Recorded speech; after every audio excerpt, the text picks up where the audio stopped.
And you know, people can write all they want, but what are people doing? And if there's anybody that's out there doing, they know how hard it is to actually do.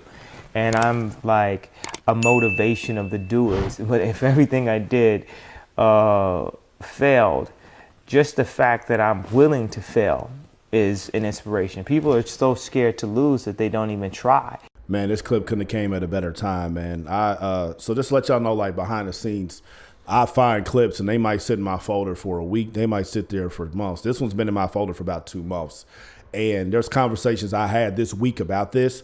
And I think a lot of y'all really, excuse me. I think a lot of y'all really need to lock into this video. There's some stuff I'm gonna say that's gonna apply to a shit ton of y'all. Please stay tuned, because this is gonna be pretty good. My ducks, my swans, welcome to the pond. My name is Dorian from Group82Music.com, and right here we got Kanye West talking about why we got Kanye West talking about why he's not scared to fail. This man said he's a motivator for the doers, which is very true. Let me get to that point.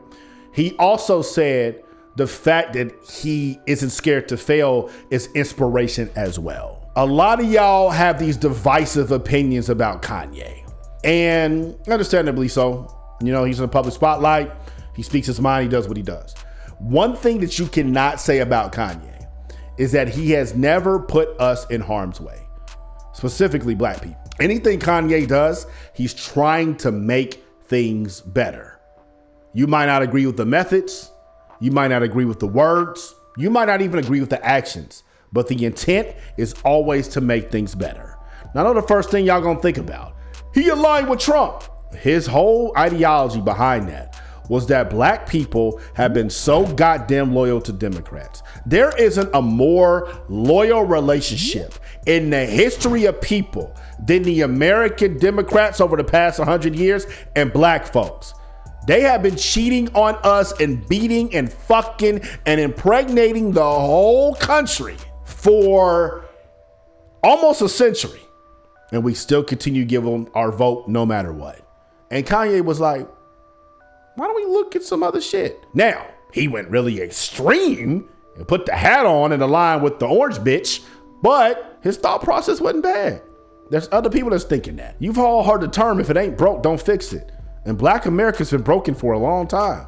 So why don't we try to fix it? That's his ideology, and that's what he tries to do in everything that he does. Told y'all I call myself the Kanye Whisperer. That's what I see in that. I've had 2 conversations in the past week with people that have hit me up. One I've been knowing since I was in high school. Another person I just met in the gym. Anybody that goes to the gym, you in the sauna, you trying to stay in there as long as possible. So because you try to stay in the sauna as long as possible, as you see, I'm sweating like a motherfucker. You start having conversations with random people about whatever because you're trying to get your mind off how hot it is in the sauna. The first person who I've been knowing since high school, she was telling me about how she wants to start her YouTube channel. And she's like, Dorian, I got everything. I got the video ideas. I got the content I'm gonna do for the next 30 days. I got the logo. I got the branding. I got the trailer. I got what I'm gonna do. I got everything. I got a team. I got an editor. I got it all. She said, but I don't want to post. I still haven't done it. I said, why? She's like, I don't know. I said, no, you know. I said, why? She was like, I'm just really scared to put myself out there. And this entire culture of TMZ, of the Shade Room, of Hollywood Unlocked, of people talking shit in the comments when they don't even want to show their face. They don't have a profile picture. They got 2 subscribers on their YouTube channel. They got a dog filter on their face on Instagram, or maybe a dog is their profile pic in general, and they're the main ones talking shit. Their words have hurt people so much that people are scared to try, because she follows that shit. And I told her all that. I was like, you need to stop following the Shade Room. You need to stop following Hollywood Unlocked. You need to stop looking at that. We even had a conversation about Kevin Hart about some business shit. And in the middle of the conversation, she was talking about how Kevin Hart's not funny. This is the reason he's disconnected. Whoop-de-whoop. I said, you signed to people that are in the comments section. I said, see? I said, they have infiltrated your mind so much that you don't want to be one of those people who you've been criticizing for a decade. And I'm not demonizing her. More people think like her than the opposite. That's why I don't follow or watch none of that shit. Look what happened to Nate Robinson. All of y'all were teasing fucking Nate Robinson. Some of y'all can't fight a lick. Somebody could walk into your house right now, try to take your woman, try to take your kid, and your bitch pussy 150-pound ass wouldn't be able to do shit. But you want to talk about Nate Robinson, a man that played in the NBA. Man's 5'9" and played in the NBA. won the slam dunk contest, got drafted, one of the best all-around athletes in the history of collegiate sports, and is a multi-millionaire. His family is set, and y'all want to talk shit about him. You want to make jokes to hashtag Nate Robinson Challenge. Because of guys like Nate Robinson, who isn't scared to fail, it inspires other people who aren't scared to fail. But all you bitch-ass motherfuckers on the sideline want to talk shit because y'all are pussies who are scared to fail. Which leads me to my next point in the next conversation I had. I was in the sauna, and we were having a conversation. There was a dude, I forget his name. He's following me right now. Shout out to you. I think it's Alfredo, if I'm not mistaken. And he was talking about how he's a realtor. And I was just telling him about like what I do and social media and stuff like that. And he was like, man, I really want to get involved with that. And I told him, I gave him the whole social media strategy. I'm like, if you're a realtor, you need to teach people about the house buying process. You need to teach them what escrow is. You teach them what a contractor is. You need to teach them what to look for. If you post those videos every single day on Instagram and on YouTube, people are going to start falling in love with you because you are giving them the gems that no one else is. No one teaches how to buy a house. And I said, break it down in a way where my 10, 11-year-old niece can understand. If you can do that, you're going to be in a really, really good spot. And he was like, man, but you know, I'm foreign and English is my second language. And I don't want people in the comments telling me I don't know what I'm talking about. I said, man, fuck them. The fuck they going to do? They ain't got nothing else to do. They some bitches. You can't let them stop you from helping other people. I said, man, that's part of your story. Now people in this country, English is a second language. And I said, what's your first language? He said Spanish. I said, you speak Spanish and English and you a realtor and you in Texas? I said, you could clean up. Even if you can't sell a house in Maine or Kansas or South Africa, the fact that you're posting shit online, people are going to follow you and you'll be able to give them other resources that's going to help them. That's the world that we live in now. But he was scared to do it too because he was already thinking about the comments. Any insecurity you have, people going to talk shit about online. It is what it is.